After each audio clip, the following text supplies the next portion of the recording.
تذکرہ چل رہا ہے نکاح کا۔ پچھلے 2 ہفتہ بارات کی قباحت،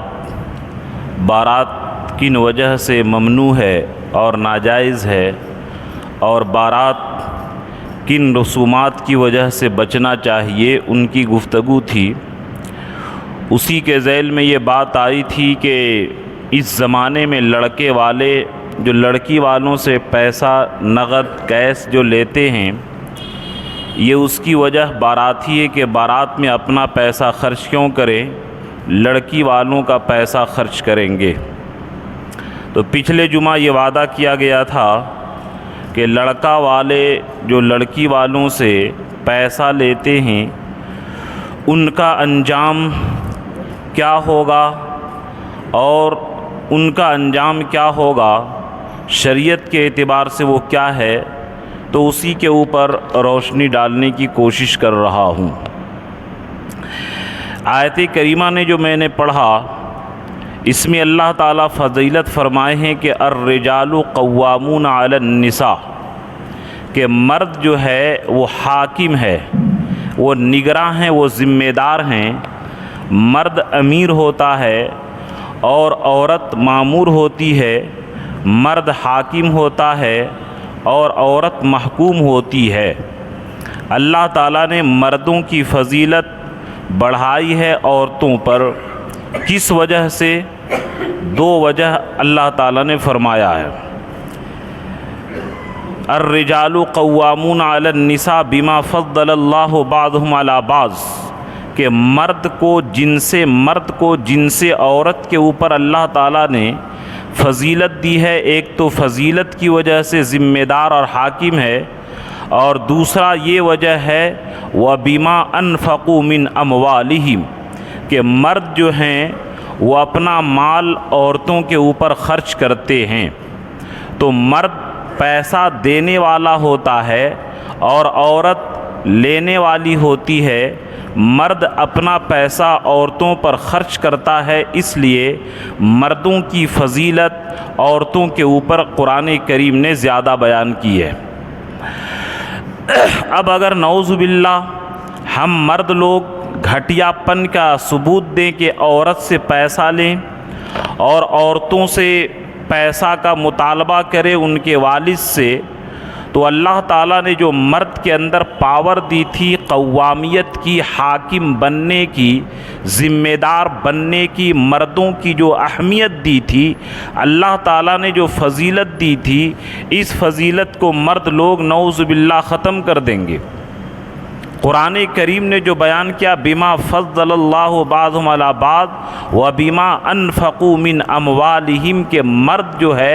اپنا پیسہ خرچ کرتا ہے، چنانچہ مہر کی ذمہ داری یہ مرد کی ہے، ولیمے کی ذمہ داری یہ مرد کی ہے، نان و نفقہ کی ذمہ داری یہ مرد کی ہے، سکنا کی ذمہ داری یہ مرد کی ہے۔ مرد کی جو فضیلت اللہ تبارک تعالیٰ نے جو دی ہے، اسی وجہ سے کہ مرد اپنا مال عورتوں پر خرچ کرتا ہے۔ اب اس زمانے کے اندر جو لڑکیوں کے دماغ کے اندر غرور گھستا ہے، اور کئی کارگزاری ہے کہ لڑکیاں کہتی ہیں اپنے ساس سے کہ تم میرے کپڑا دھو دو، اور یہ تمہارا بیٹا میرا غلام ہے، میرے باپ نے 10 لاکھ میں تیرے باپ بیٹا کو خرید دیا ہے۔ یہ جملہ کہنے کی جو عورتوں کی اور لڑکیوں کی بہو کو جو ہمت ہوتی ہے، اسی قرآن کے خلاف ورزی کی وجہ سے، کہ قرآن نے جو حکم دیا تھا کہ مرد لوگ اپنا مال عورتوں پر خرچ کریں، اب یہ دلہا بن کر کے بھکاری بنا، یا یہ نہ بھی چاہتا تھا اور باپ جو ہے اپنے بیٹے کو بیچ دیا، اس لیے اس کے بہو کی جو دماغ کے اندر غرور اور کبر اور نخوت اور بڑائی، یہ سرکشی جو گھسی ہے، اسی نافرمانی کی وجہ سے۔ نعوذ باللہ اب تو لوگوں کی نیت بڑی خراب ہو گئی ہے کہ لوگ چن کر کے ایسی جگہ رشتہ بھیجتے ہیں کہ جہاں پر شادی کے موقع پر بھی مال خوب ملے، اور نعوذ باللہ بعد میں بھی لوگ پینشن کے طور پر داماد کو خیرات دیتے رہیں۔ چنانچہ خود میں اپنی بات کر رہا ہوں کہ بہت سارے لوگوں نے مجھے کہا کہ فلاں گھر کے اندر رشتہ کرو، فائدہ یہ ہوگا کہ وہ تم کو پیسے کی جب بھی ضرورت پڑے گی تو تم کو وہ لوگ پیسہ دیں گے، یہ دکھ مصیبت میں تم کو وہ سہارا کریں گے۔ اس طریقے سے لوگوں کی ذہنیت بن گئی ہے۔ یہ ذہن نعوذ باللہ قرآن کے خلاف، مرد کی غیرت کے خلاف، مرد کے کیریئر کے خلاف ہے، مردانگی کے خلاف ہے کہ جس طریقے سے مرد چوڑی پہنے یہ ذلت کی بات ہے، مرد عورتوں کا لباس پہنے یہ اس کے لیے ذلت کی بات ہے، اسی طرح مرد ہو کر کے، شوہر ہو کر کے بیوی کے مال پر نظر رکھے یہ اس کے لیے ذلت اور نکبت کی بات ہے، تباہی اور بربادی کی بات ہے۔ اور میں ابھی حدیث بیان کروں گا آپ کے سامنے کہ جو لوگ بری نیت سے نکاح کرتے ہیں ان کا انجام کیا ہوتا ہے۔ چنانچہ حضرت انس رضی اللہ تعالیٰ عنہ سے روایت مروی ہے، ان انس رضی اللہ تعالیٰ عنہ قال ان نبی صلی اللہ علیہ وسلم من تزوج امرأة لعزها لم يزد اللہ الا ذلہ، کہ جو آدمی کسی عورت سے نکاح اس لیے کرے کہ اس کا باپ باس ہے، اس کا باپ بڑے خاندان کا آدمی ہے، اس کے باپ کا سماج میں عزت ہے، ہم اگر اس گھرانے سے رشتہ کریں گے، اس سے سمدھیانہ جوڑ لیں گے اور اس سے رشتے ازدواج سے منسلک ہو جائیں گے تو میری عزت بڑھ جائے گی۔ چنانچہ بہت سارے لوگ کہتے ہیں کہ فلاں خاندان میں عزت کرو، اس سے ویلو بڑھ جائے گا، تمہاری حیثیت بڑھ جائے گی، لیکن اللہ کے رسول صلی اللہ علیہ وسلم بد دعا فرمائے کہ جس آدمی کی نیت یہ ہو کہ کسی مرد، یا یہ عورت کے لیے بھی ہے کہ بعض لوگ کسی مرد، کسی لڑکے والوں سے اس لیے شادی کرتے ہیں اپنی بیٹی کی تاکہ اس کی گنڈا گردی سے ہم بھی فائدہ حاصل کریں، تو اللہ کے رسول صلی اللہ علیہ وسلم فرمائے لم یزد اللہ الا ذلہ، کہ جو آدمی کسی سے نکاح اس لیے کرے تاکہ عزت، مقام، مرتبہ، عہدہ اور سماج کے اندر عزت بڑھ جائے گی تو اللہ تبارک تعالیٰ اس کی عزت نہیں بڑھائیں گے بلکہ ذلت بڑھا دیں گے۔ تجربے کی بھی بات ہے کہ جو آدمی غلط گھرانے کے اندر شادی کرتا ہے اور غلط لوگوں سے رشتہ جوڑتا ہے اور نیت شروع میں یہ خراب تھی کہ ہم اس کے ذریعے مشہور ہو جائیں گے، میری عزت بڑھ جائے گی، حالانکہ قرآن کریم نے جو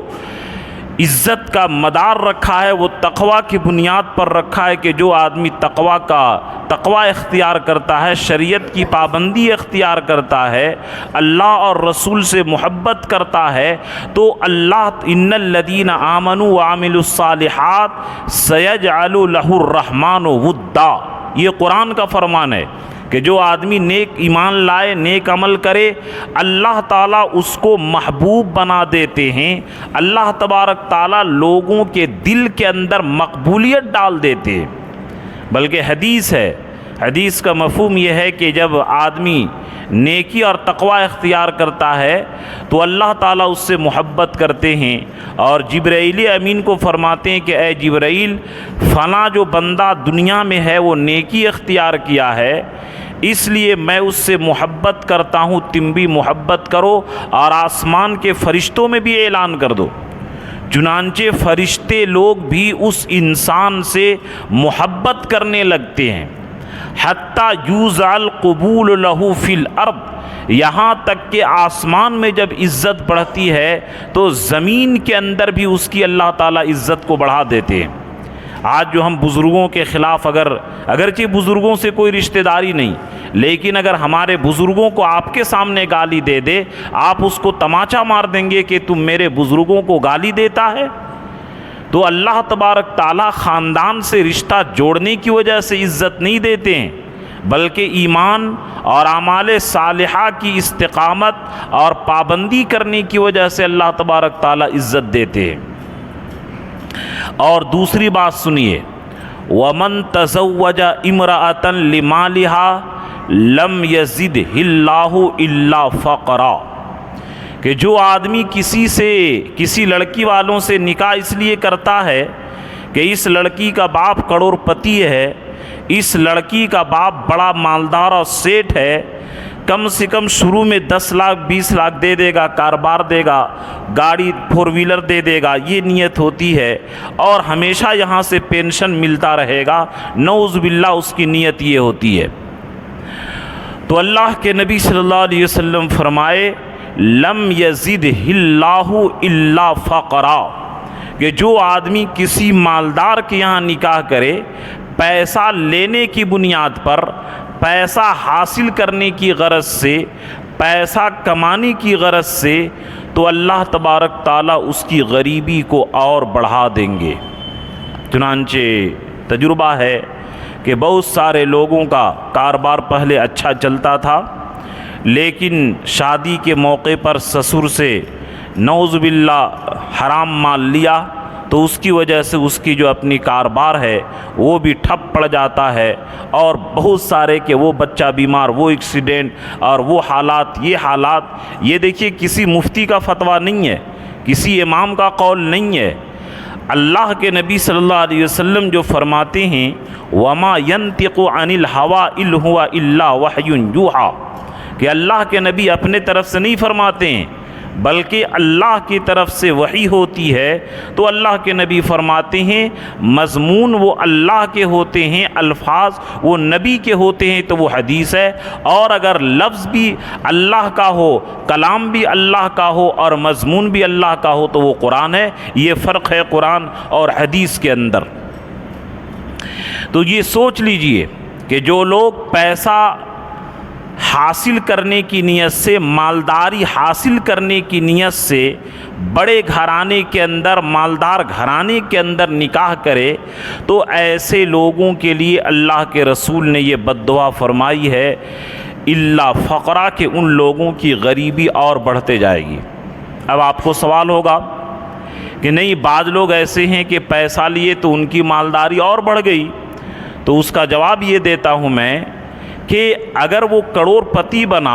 ہو سکتا ہے کہ اس کے مقدر میں ارب پتی بننا ہو، اور وہ کروڑ ہی میں اللہ تعالیٰ اس کو سمیٹ دیے، اگر وہ نہیں لیتا تو ہو سکتا ہے کہ اللہ تعالیٰ اس کو ارب پتی بنا دیتے۔ اگر کوئی آدمی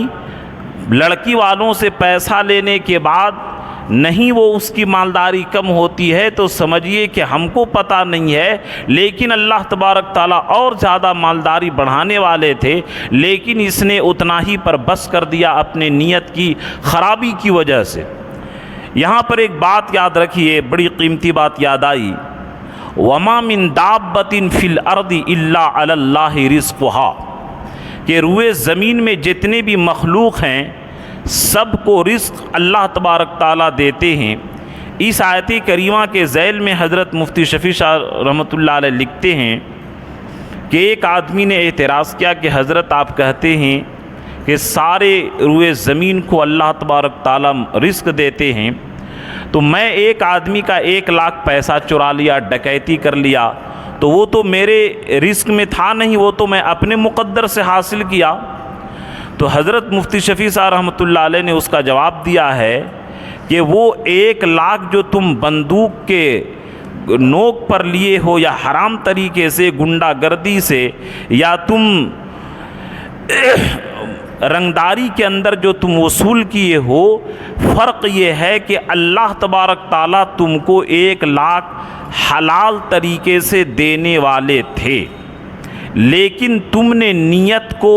خراب کر کے اس حلال آمدنی کو حرام کر دیا۔ اگر کوئی آدمی کسی کا پیسہ مارتا ہے، پیسہ چراتا ہے، ڈکیتی کرتا ہے، رنگداری لیتا ہے، کوئی بھی اپنے مقدر سے زیادہ رزق حاصل نہیں کر رہا ہے، بس فرق یہ ہے کہ اللہ اتنا پیسہ اس کو حلال طریقے سے دیتے اور اس نے حرام طریقے سے حاصل کر لیا، بس یہ فرق ہے، ورنہ مقدر سے زیادہ کوئی رزق حاصل کر ہی نہیں سکتا ہے۔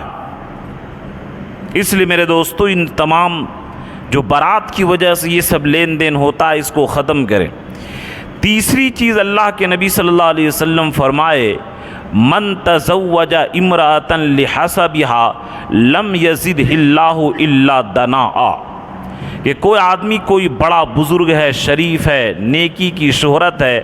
اور ایک آدمی سوچا کہ میں فلاں بزرگ فلاں ولی کے یہاں نکاح کر لیتا ہوں، تاکہ جس طرح اس ولی کو لوگ ہدیہ دیتے ہیں، اس ولی کی لوگ عزت کرتے ہیں، اس کے داماد بننے کے بعد میری بھی لوگ عزت کریں گے، ہدیہ دیں گے، تحفہ دیں گے، آؤ بھگت کریں گے، ہاتھ چومیں گے، یہ اس کی اگر نیت ہو تو اللہ کے نبی بددعا دیے کہ لم یزدہ اللہ الا دناء، کہ ایسے آدمی کو اللہ تعالیٰ اور ذلت کو بڑھا دیں گے۔ عزت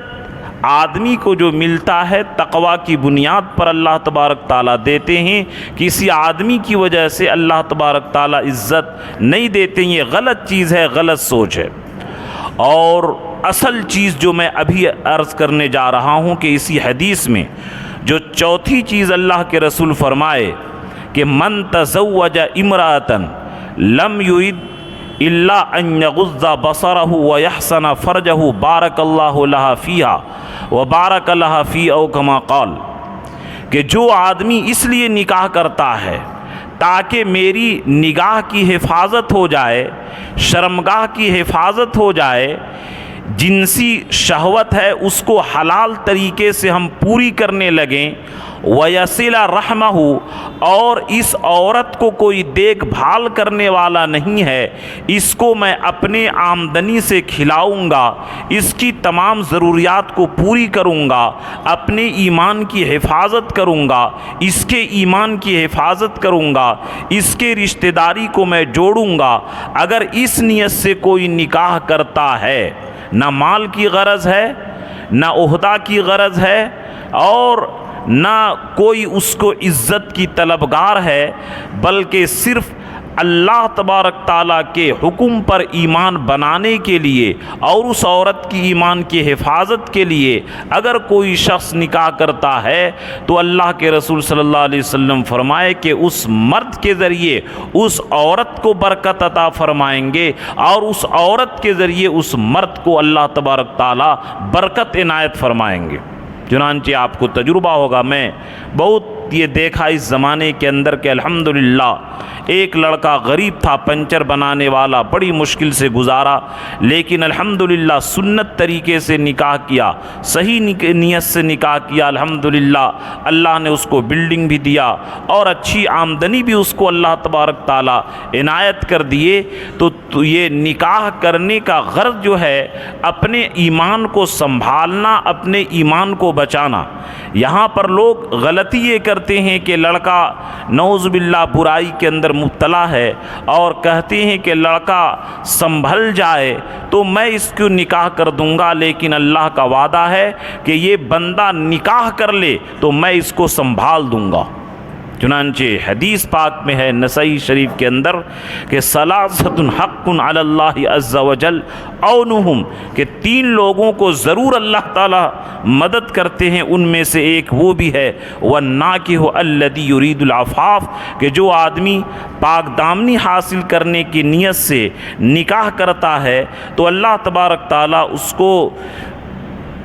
یہ رزق میں برکت دیتے ہیں اور رزق کی ذمہ داری لیتے ہیں۔ تو بہرحال یہ شروع جمعہ میں جو میں نے عرض کیا تھا کہ نکاح چار وجہ سے کیا تھا، مال کی وجہ سے، حسب، نسب، خاندان کی وجہ سے اور دینداری کی وجہ سے، لیکن فاظفر بذات الدین، دین کی بنیاد پر جو آدمی نکاح کرتا ہے تو اللہ تبارک تعالیٰ اس کی زندگی میں برکت عنایت فرماتے ہیں، اس لیے دین کی بنیاد پر نکاح کرنا چاہیے۔ یہاں پر ایک بات مسئلے کی میں سمجھا دیتا ہوں، جیسا کہ معاشرے کا مزاج بن چکا ہے، جیسا کہ کسی جمعہ میں نے عرض بھی کیا تھا کہ میرے گاؤں کے اندر ایک بارات آئی، 35,000 روپیہ نقد کیش طے تھا، 30,000 غریب آدمی تھا، 30,000 کسی طرح انتظام کر کے دیا اور 5,000 نہیں دے پایا تو نکاح پڑھنے سے انکار کر دیا کہ پہلے 5,000 روپیہ ادا کرو تب جا کر کے میں نکاح پڑھوں گا۔ چنانچہ بستی والے چندہ کر کے اس کو دیے۔ تو اس طریقے سے جو لوگ بددین ہوتے ہیں اور جن کو شرم و حیا نہیں ہے اور ان لوگوں کا یہ دماغ میں بیٹھا ہوا ہے کہ لڑکی والوں سے پیسہ لینا یہ لڑکوں کا حق بنتا ہے، یہ لڑکوں کا واجبی حق ہے، بلکہ اس نے جملہ کہہ دیا تھا وہ خبیث کہ اتنا دن سے کما رہے تھے، تم نہیں جانتے ہو کہ بیٹی کے شادی کے موقع پر داماد کو پیسہ دیا جاتا ہے، تم کما کر کے اتنا دن سے کیا کر رہے تھے جو پیسہ نہیں جمع کیے؟ تو اس طریقے سے جو لوگوں کے ذہن میں اگر یہ بیٹھ گیا ہے کہ نعوذ باللہ ایک فلیٹ بھی ملے اور 4 ویلر بھی ملے، کاروبار کے لیے پیسہ بھی ملے اور یہ لینا میرا حق ہے، میں یہ 50 بار آپ کے سامنے یہ جملہ عرض کر چکا ہوں کہ اگر کوئی آدمی حرام کو حرام سمجھ کر کے کرے تو صرف گناہ ہوتا ہے، ایمان نہیں جاتا ہے، اور اگر کوئی شخص حرام کو حلال سمجھ کر کے اپنا واجبی حق سمجھ کر کے لے تو یاد رکھیے کہ وہ آدمی ایمان سے بھی نکل جائے گا، کیونکہ حرام کو حلال سمجھنے سے تمام علماء کا اس پر اتفاق ہے، جیسے کہ نعوذ باللہ کوئی شراب پیتا ہے حرام سمجھتا ہے تو صرف گناہ ہوگا، ایک نہ ایک دن جنت میں جائے گا ایمان کی وجہ سے۔ کوئی نماز نہیں پڑھتا ہے اور دل میں افسوس ہے کہ تو غلط کرتا ہے، نماز چھوڑنا حرام ہے، لیکن اگر کسی کا عقیدہ ہو کہ نماز چھوڑنا حلال ہے، شراب پینا حلال ہے، رشوت لینا حلال ہے، تو یاد رکھیے کہ اس عقیدہ اور ذہنیت کی وجہ سے اگرچہ مسجد آئے، نام عبداللہ عبد الرحمن ہو، لیکن ہمیشہ یہ کافروں کی طرح جہنم میں رہے گا۔ حرام کو حلال سمجھنے کی وجہ سے آدمی ایمان سے نکل جاتا ہے۔ اب ہم لوگ اپنا جائزہ لیں کہ نعوذ باللہ نکاح تو کیا جاتا تھا اس لیے تاکہ اس سے ایمان بنے، اور یہ بری نیت کی وجہ سے، بری ذہنیت کی وجہ سے ہم لوگوں کا ایمان باقی رہا یا ایمان نکل گیا۔ ہر ایک آدمی سوچے، الحمدللہ یہاں تو نہیں لیکن بعض دیہاتوں میں کہ ہم اپنے یہاں دیکھتے کہ لڑکا والا کہتا ہے نہیں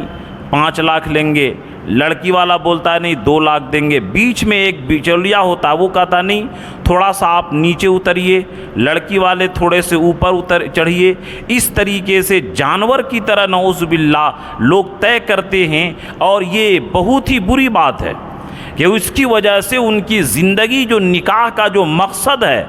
لِتَسْكُنُوا إِلَيْهَا، تاکہ اس نکاح کے ذریعے تمہیں سکون حاصل ہو، یہ سکونی ختم ہو جائے گا۔ جو ایمان کا لالا پڑ جائے نکاح کے اندر تو اس نکاح کے اندر خیر و برکت کہاں سے رہے گی؟ تو اور نعوذ باللہ اب کے لوگ بڑے چالاک ہو گئے، شہر کے لوگ بھی بہت چالاک، کہ ایسی جگہ رشتہ بھیجو کہ جو بغیر کہے ہوئے فلیٹ بھی دے دے، 4 ویلر بھی دے دے، کاروبار کے لیے پونجی کے لیے پیسہ بھی دے دے، یہ نیت بھی رکھتا ہو تو یہ بھی ناجائز اور غلط ہے۔ یہ اگلے ہفتہ انشاءاللہ یہ بات آئے گی کہ لڑکی کو جہیز، بعض لوگ کہتے ہیں کہ لڑکی کو جہیز دینا یہ سنت ہے، سنت نہیں ہے، جائز ہے، اس کے بھی شرائط ہیں، اس ہفتہ نہیں اگلے ہفتہ اس کی بات آئے گی انشاءاللہ۔ اور بعض لوگ جو سوچے ہیں کہ جہیز دینے کی وجہ سے میراث ختم ہو جائے گا، یہ غلط ہے، اس کی بھی انشاءاللہ اگلے ہفتہ یہ بات آئے گی۔ تو بہرحال یہ صحابہ کی طرح اگر آدمی نکاح کرنے لگے تو انشاءاللہ ان کے نکاح کا جو مقصد ہے قرآن نے جو بیان کیا، دلی سکون حاصل ہونا، ایمان کا بننا، وہ حاصل ہوگا۔ چنانچہ واقعہ مشہور ہے کہ ایک صحابی رسول ایک گھر کسی دوسرے ایک صحابی نے کہا کہ یار جاؤ میرا پیغام فلاں کے لڑکی سے لے جاؤ اور نکاح کا پیغام دو۔ چنانچہ وہ صحابی گئے کہ فلاں آدمی تمہاری بیٹی سے نکاح کرنا چاہتا ہے، کیا آپ لوگ تیار ہیں؟ تو گھر والے بولے کہ نہیں، ہم اس سے نکاح نہیں کریں گے بلکہ آپ سے نکاح کریں گے، اگر بولیے کہ آپ تیار ہیں تو آپ سے نکاح کریں گے۔ تو صحابی رسول فرمایا کہ ہاں ہم تیار ہیں، اگر مجھے پسند آپ لوگ کر لیے تو میں بھی آپ کے دینداری کی وجہ سے پسند کرتا ہوں۔ چنانچہ وہ رشتہ لے کر کے، پیغام لے کر کے گئے تھے اور خود نکاح کر کے نکلے۔ جب نکاح کر کے نکلے تو اپنے ساتھی سے فرمایا کہ یار میں شرمندہ ہوں کہ میں تو تمہارا نکاح کا پیغام لے کر کے گیا تھا لیکن خود سے نکاح کر کے نکلا۔ تو انہوں نے کہا کہ یار اس میں کوئی حرج نہیں، یہ تمہاری مقدر کی چیز تھی اور میں اس پر زور آزمائی کر رہا تھا، وہ تمہارے مقدر کی تھی۔ تو اس طرح صحابہ نکاح کو آسان بنا دیے تھے۔ حضرت شیخ زکریا رحمۃ اللہ علیہ آپ بیتی 2 جلدوں میں اتنی موٹی کتاب ہے، اس آپ بیتی کے اندر میں نے خود ان کی تحریر پڑھا۔ انہوں نے فرمایا ہے، لکھا اپنے ہاتھوں سے کہ میں اپنا بیٹا، بیٹی، نواسا، بھانجی 20 نکاح کیا، جو میرے ماتحتی میں نکاح ہوا، ہم کو 20 نکاح کرنے میں ایسا لگا جیسے کہ 2 رکعت نماز پڑھنا، کہ جس طرح 2 رکعت نماز پڑھنا ہے اسی طرح 20 نکاح کیا، لگا کہ 40 رکعت میں نے نفل پڑھا۔ اس طریقے سے ہم کو نکاح کرنا آسان معلوم ہوا۔ تو اس لیے اس خاندان کے اندر نکاح کرنے کا کوئی مسئلہ نہیں ہوتا ہے۔ اب تو نعوذ باللہ حضرت مفتی تقی عثمانی صاحب رحمۃ اللہ دامت برکاتہم اپنا شاید ذکر و فکر کے اندر یا کسی کتاب کے اندر انہوں نے ایک مضمون لکھا ہے کہ مسلمانوں کی انحطاط، کہ پاکستان کے اندر ایک نکاح ہوا اور 2 دن تک نعوذ باللہ رنگ رنگیلی ملائی گئی، اور 2 دن تک کے پورے عیاشی اور فحاشی اور ویڈیو کیا کیا ہوتا ہوگا، 2 دن تک نکاح کا پروگرام چلا اور لڑکی کی رخصتی ہو گئی۔ جب لڑکی کے ساتھ لڑکا خلوت اور شباشی کے لیے گیا تو لڑکی دروازہ نہیں کھولی، تو لڑکا بڑا پریشان، کہہ رہے تم میری بیوی ہو، دروازہ کیوں نہیں کھولتے ہو؟ تو لڑکی نے کہا کہ تم لوگ کیسے بے شرم اور بے حیا ہو کہ تم لوگ 2 دن جو نکاح کا پروگرام چلائے ہو، نکاح بھی تم پڑھا؟ نکاح جو پڑھنا اصل کام ہے، تم تو نکاح ہی نہیں پڑھا، اور بغیر نکاح پڑھے ہوئے لوگوں نے مجھے بھی رخصت کر دیا، یہ پہلے جاؤ کسی مولانا کو بلاؤ اور نکاح پڑھو تب میں تمہارے لیے حلال ہوں گی۔ تو یہ مسلمان اتنا انحطاط کا شکار ہو گیا ہے، اس کو بم مارنے کی ضرورت ہی نہیں۔ یہ نکاح کے نام پر اتنے اپنے سارے جمع کیے ہوئے پونجی کو جو برباد کرتا ہے، اسی لیے مسلمان مالی ترقی نہیں کر پا رہا۔ اور ایک بات یاد رکھیے کہ علامہ شامی رحمۃ اللہ علیہ اسی طریقے سے البحر الرائق وغیرہ کے اندر یہ جو لڑکی والوں کے پہلے زمانے کے اندر لڑکی والے پیسہ لیتے تھے لڑکا والوں سے، تو انہوں نے کہا کہ لڑکی والے جو پیسہ لے تو یاد رکھیے کہ یہ رشوت ہے، اس کو واپس کرنا ضروری ہے۔ اور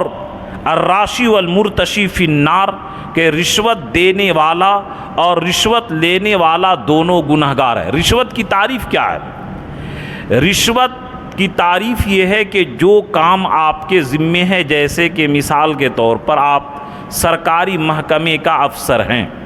آپ کے ذمے ہے کہ بل پاس کرنا، یہ سب کرنا یہ آپ کی ذمہ داری ہے، اور آپ کہیں کہ میں اس وقت بل پاس کروں گا جبکہ اتنا روپیہ تم مجھے الگ سے دو گے، تو تنخواہ کے علاوہ جس کام پر تنخواہ اس کو ملتی ہے اس کے علاوہ جو وہ لیتا ہے یہ رشوت کے اندر داخل ہے۔ اسی طرح نکاح کرنا لڑکے کا اور لڑکی کا، کہ لڑکا جو ہے مہر دے گا، ولیمہ کرے گا، یہ ذمہ داری تھی۔ یہ کہاں سے آ گیا کہ تم لڑکی والے ہو کر کے مجھے اتنا پیسہ دو گے تب ہم تمہاری بیٹی سے نکاح؟ لڑکی والے بھی کم نہیں ہے، میرے پاس یہ بھی کارگزاری ہے کہ کسی لڑکی والے نے کہا کہ ہم 2 لاکھ دیں گے میری لڑکی سے نکاح کرو، ایک آدمی ڈانک بڑھ کر کے بول دیا کہ تم میری لڑکی سے کرو 3 لاکھ دیں گے، تو وہ جا کر کے پھر 3 لاکھ والے سے نکاح کیا۔ تو یہ لڑکی والوں کی بھی شرارت ہے۔ اگر لڑکی والے بھی اڑ جائے کہ ہم اس طریقے سے نہیں دیں گے تو لڑکا اکیلے کیسے شادی کر لے گا، نکاح کر لے گا؟ اور یہ لڑکی والوں کی بھی قصور ہے کہ اس کو لڑکی آدمی دیکھیے کہ جس کی بیٹی ہوتی ہے، ابھی تو تجربہ نہیں ہے،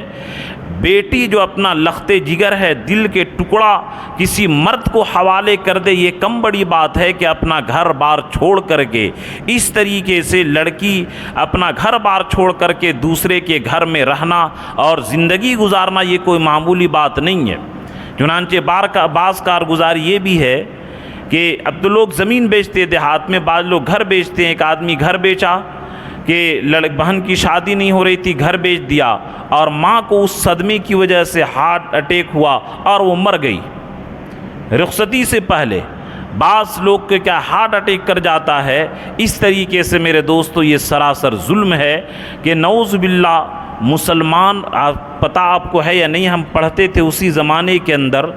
بہت سارے مسلمان کی کارگزاری یہ ہے کہ نعوذ باللہ اپنی بیوی کے حمل وہ چیک کراتے تھے، اگر نعوذ باللہ وہ لڑکی نکل گئی تو اس کو ساقط کروا دیتے تھے۔ لوگ اہل عرب تو پیدا ہونے کے بعد لڑکیوں کو زندہ دفن کرتے تھے، لیکن نعوذ باللہ اس جہیز کی لعنت کی وجہ سے اور لڑکوں کی ظلم کی وجہ سے اس زمانے کے اندر لوگ پیٹھی کے اندر مسلمان اپنی لڑکیوں کو قتل کر دیتے۔ یہ بہت ساری کارگزاری آئی ہے، تو میرے دوستو یہ سب ختم کریں، اور اللہ کے رسول صلی اللہ علیہ وسلم نے جو پیغام بھیجا ہے کہ نکاح کرنے کا جو مقصد کیا ہے، بارک یہ کہ ان یغض بصرہ، کہ اپنے نگاہ کی حفاظت کرے، شرمگاہ کی حفاظت کرے، تو وہ لوگ یاد رکھیے کہ ایسے لوگوں کی زندگی کے اندر نکاح میں برکت ہوگی، اور جن کی نیت نعوذ باللہ خراب ہوگی تو یاد رکھیے کہ وہ لوگ دنیا میں بھی تباہ رہیں گے اور آخرت میں بھی تباہ رہیں گے۔ بس میں ایک حدیث بیان کر کے بات ختم کرتا ہوں۔ یہ حدیث مسلم شریف اور ترمذی دونوں کے اندر حضرت ابو ہریرہ رضی اللہ تعالیٰ عنہ سے مروی ہے کہ ایک مرتبہ اللہ کے رسول صلی اللہ علیہ وسلم صحابی رسول سے، صحابہ کی مجلس لگی ہوئی تھی، اور مجلس میں اللہ کے رسول نے پوچھا ہل تدرون من المفلس، کہ تم لوگ جانتے ہو کہ مفلس اور بالکل دیوالیہ نکلا ہوا غریب اور مفلس کون ہے؟ تو صحابہ نے کہا المفلس فینا یا رسول اللہ من لا درہم لہ ولا دینار، کہ اے اللہ کے رسول ہم لوگ تو مفلس اس کو کہتے ہیں کہ جس کے پاس روپیہ پیسہ دینار اور درہم نہ ہو، ہم لوگ اس کو مفلس کہتے ہیں۔ تو اللہ کے رسول فرمائے نہیں، المفلس من امتی من یاتی یوم القیامت بصیام و زکوٰۃ، کہ میری امت کا مفلس اور غریب اور کنگال وہ شخص ہے جو دنیا میں نیکیوں کا پہاڑ لے کر کے آئے، کہ ہمیشہ روزہ، نماز، تسبیح، تلاوت، حج، عمرہ اور خیرات، زکوٰۃ، ہمیشہ نیکیوں کا پہاڑ وہ جمع کرتا ہے، لیکن عادت کیا تھی؟ یاتی قد شتم ھذا، کہ کسی کو گالی دے دیا، کسی کو تھپڑ مار دیا، کسی کی غیبت کر دیا، کسی کا بہتان لگا دیا، کسی کا مال ہڑپ کر لیا، کسی سے رنگداری وصول کر لیا۔ یہ اس کے اندر بیماری تھی، یعنی حقوق العباد میں وہ گھوٹالہ کرتا تھا۔ تو اس آدمی کو یوقظ بیٹھا دیا جائے گا، فیاخذ من حسناتہ، جس کو تھپڑ مارا تھا وہ آ کر کے نماز کی نیکی لے لے گا، ایک آدمی جس کا مال زمین دبایا تھا وہ لے لے گا، بیٹے کے شادی کے موقع پر بیٹی والوں سے جو پیسہ لیا تھا موٹر سائیکل، وہ اس کے حج کو لے جائے گا۔ سارے لوگ جن پر ظلم کیا تھا، حتیٰ کہ بیوی بچوں پر بھی اگر ظلم کرتا ہو تو وہ بھی اس کی نیکی لے جائے گی، یعنی پیسہ دبائے، ظلم کرے، گالی دے، مارے، گنڈے کرے، دبنگئی کرے، جو بھی جتنی شکلیں میں ہوتی ہے گنڈا گردی اور حقوق العباد کے اندر کٹوتی، وہ سارے کام کرتا ہو، یہاں تک کہ نیکیوں کا جو پہاڑ لے کر کے گیا تھا، اب سارے اہل حقوق اس کے نیکی کو لے لیں گے اور یہ خالی ہاتھ رہ جائے گا۔ اب ابھی بھی یہ کیا باقی ہے کہ اس کا پیسہ مارا تھا، اس کا ادھار لیا تھا، اس کو گالی دیا تھا، اس کو تھپڑ مارا تھا، اس کا مال لیا تھا۔ تو اب ان لوگوں کا گناہ ان پر لادنا شروع کیا جائے گا۔ اب گناہ اتنا لادا جائے گا کہ لادتے لادتے یہ پہاڑ اس کے اوپر گناہ بن جائے گا، ثم طرح فی النار، یہاں تک کہ اس کو جہنم کے اندر ڈال دیا جائے گا۔ یہ نیکی کا پہاڑ لے کر کے گیا تھا، لیکن جہیز لینے کی وجہ سے، ظلم کرنے کی وجہ سے، غبن کرنے کی وجہ سے، کسی کا زمین ہڑپ کرنے کی وجہ سے اس کی ساری نیکی لے لے کر کے دوسرے کے گناہ لاد کر کے اس کو جہنم میں ڈال دیا جائے گا۔ یہ میری امت کا مفلس ہے۔ اس لیے یہ نہ سوچے کہ دنیا کے اندر بیڑا پار ہو گیا، بلکہ اصل مسئلہ آخرت کے اندر ہوگا. وہاں پر کیا سارے لوگوں کا جو بہن کی میراث نہیں دی اور حج پر حج اور عمرہ پر عمرہ، وہ حاجی صاحب دنیا میں بھلے ہیں لیکن قیامت کے دن وہ جنتی صاحب شروع میں نہیں ہوں گے. جنتی صاحب ہونے کے لیے شرط یہ ہے کہ اہل حقوق کے تمام حق ادا کریں، حقوق العباد میں ذرا سا بھی کمی نہ کریں، یہ اس کے لیے شرط ہے. اب ہم آخری بات کہ نعوذ باللہ اگر آپ لوگوں میں سے کسی نے ظلم کیا کہ لڑکے کے شادی میں، اب بہت لوگ چالاک ہو گئے. بعض لوگ کہتے ہیں کہ ماں باپ کہتے ہیں نہیں میں نہیں جانوں گا، آپ لڑکا کو داماد کو کیا دیجئے کیا لیجئے آپ سمجھیے. اور ادھر لڑکا کہتا ہے کہ میرے بہنوئی اور ابا اماں مان نہیں رہے ہیں، ذرا اتنا پیسہ دے دیجئے. تو جتنے بھی لوگ اس میں شریک ہیں سارے کے سارے لوگوں کی گردن نپے گی. اگر ماں باپ کہہ دے کہ میں اس نکاح میں شرکت نہیں کروں گا جس میں تم پیسہ لوگے، تو پھر مجالے کے لڑکا لے لے. لڑکا انکار کر دے کہ آپ لوگ مجھے بیچیے گا میں نہیں بکوں گا، تو مجالے کے ماں باپ لے لیں. یہ سارے لوگ ملی جلی بھگت ہوتے ہیں اور ایک دوسرے پر الزام دیتے ہیں. اس دن پول وحصل ما فی الصدور، قیامت کے دن سارے راز کھول دیے جائیں گے. اس دن پتہ چلے گا کوئی کسی کا ساتھ نہیں دے گا. الاخلاء یومئذ بعضهم لبعض عدو، کہ سارے دنیاوی اغراض پر جو دوست تھے ایک دوسرے کے دشمن بن جائیں گے. الا المتقین، سوائے تقوی والوں کی کہ ان لوگوں کی دوستی بڑی مضبوط رہے گی. میں نے جب یہ بلسوگرہ میں کیا تھا تقریباً 20 ہفتہ لگاتار، تو الحمدللہ کم سے کم 8 ہی 10 آدمی ان لوگوں نے نقد کا پیسہ جتنا لیا تھا وہ لوگ واپس کیے. ایک آدمی حج کرنے جا رہا تھا، 40 سال پہلے نکاح کیا تھا، 10,000 روپیہ لیا تھا، وہ جا کر کے سسرال میں پہنچا دیا. تو بعض لوگوں نے مجھ سے کہا کہ دیکھیے یہ تقوی بگھار رہا ہے، 10,000 روپیہ 40 سال پہلے لیا تھا اور ابھی کا 10,000 دے رہا ہے، اس کو بڑھا کے نہ واپس کرنا چاہیے. ایسا نہیں ہے، بلکہ جتنا لیا تھا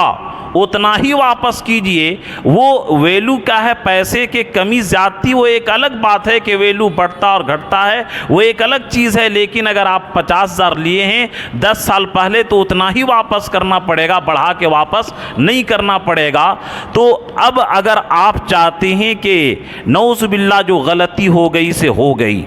جو لوگ کیش لیے ہیں گاڑی کی شکل میں لیے ہیں وہ لوگ گناہوں سے بچنا چاہتے ہیں، تو بس ایک ہی راستہ ہے کہ ان سے جا کر کے زبردستی ان کے یہاں پیسہ کو پھینک دیجئے کہ مجھے نہیں چاہیے قیامت میں بوجھ، آپ اپنا پیسہ واپس لیجئے، نئی گاڑی دے کر کے واپس کر دیجئے اس طریقے سے. اور اگر نعوذ باللہ آپ کے پاس اوقات نہیں ہے تو رو رو کر کے ان سے معافی مانگیے کہ میرا معاف کر دیجئے، ورنہ نعوذ باللہ قیامت کے دن معاملہ بڑا کھٹائی میں پڑ جائے گا. تو سب واپس کریں گے نا جو لوگ لیے ہیں انشاءاللہ اللہ تبارک تعالی. اور یہ کہا جو بھی نکاح کریں گے آپ لڑکی کے مال میں ایک ذرہ بھی کسی طریقے سے لالچ مت کیجئے. اللہ کا فیصلہ ہے کہ ہم وَالنَّاكِحُ الَّذِي يُرِيدُ الْعَفَافَ، کہ جو آدمی پاک دامنی کی غرض سے نکاح کرتا ہے ہم اس کے رزق کو بڑھا دیتے ہیں. یہ اللہ کا وعدہ ہے.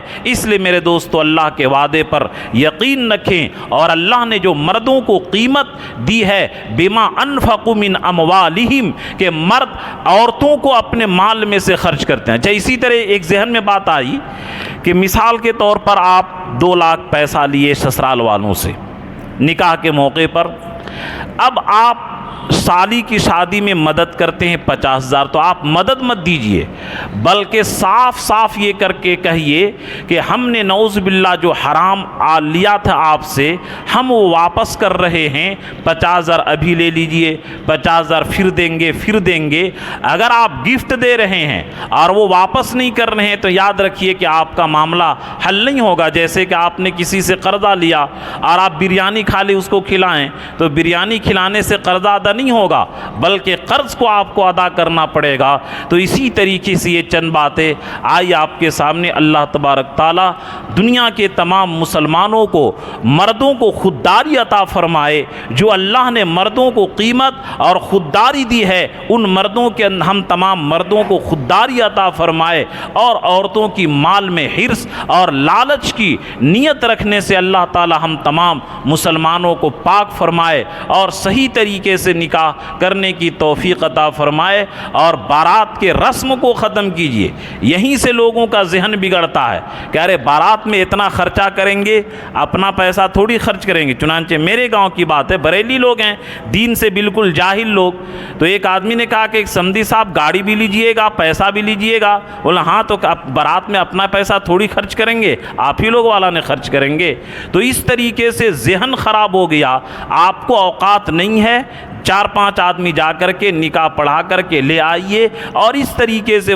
چند آدمی کا ولیمہ کر لیجئے، لیکن خدا را اپنے ضمیر کا سودا مت کیجئے، اپنے مردانگی کو مت بیچئے، اور اللہ نے جو آپ کو قوامیت اور حاکمیت کا درجہ دیا ہے، اس درجہ کو ختم مت کر دیجئے، اور اپنے درجہ کو بحال رکھیے، اپنے ایمان کو بحال رکھیے، اور اس طریقے سے اپنی خودداری کو محفوظ رکھیے۔ اللہ ہم سبوں کو کہنے اور سننے سے زیادہ عمل کی توفیق عطا فرمائے۔ آمین۔ وآخر دعوانا الحمدللہ رب العالمین۔